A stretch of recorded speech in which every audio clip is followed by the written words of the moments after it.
Hey everyone, welcome back to Gigabits. Today I'm diving into the Greenlight Max 2024 card, a product that's definitely stirring up some buzz among parents and teens.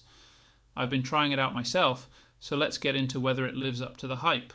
So, if you're not familiar, Greenlight Max is the top tier card in Greenlight's family debit card lineup, with a big focus on teaching teens about finances in a safe, controlled way.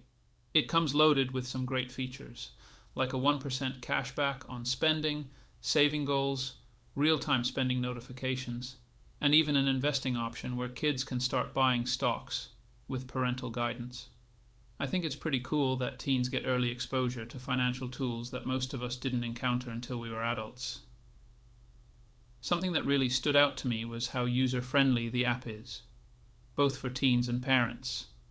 The setup is super smooth and the layout is clear and easy to navigate, which makes setting up saving goals and monitoring transactions really straightforward.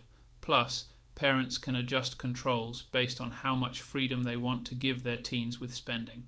Perfect if you're easing them into financial independence. Of course, no product is perfect, and I did find a couple of areas where Greenlight Max might not be for everyone. At $9.98 per month, it's not the cheapest option out there. That fee might feel a little high if you're mainly after basic spending controls or savings features for your teen.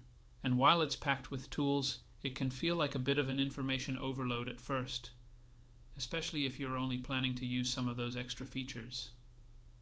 For families mainly looking for basic controls, the lower tier Greenlight options could be a better value. So, is it worth it? Honestly, I'd say yes for families looking to give their teens a full financial experience, learning to save, spend, and even invest. Greenlight Max is one of the best out there for hands-on financial education, but if you're not looking for all those bells and whistles, maybe stick to a lower plan. Alright, that's my take on Greenlight Max 2024. It's a powerful tool for building money skills, and it's packed with features to make the learning process easy and fun. Have any of you tried Greenlight? Drop your experiences in the comments below, and don't forget to subscribe to Gigabits for more tech and finance reviews. Thanks for watching, and I'll see you in the next one.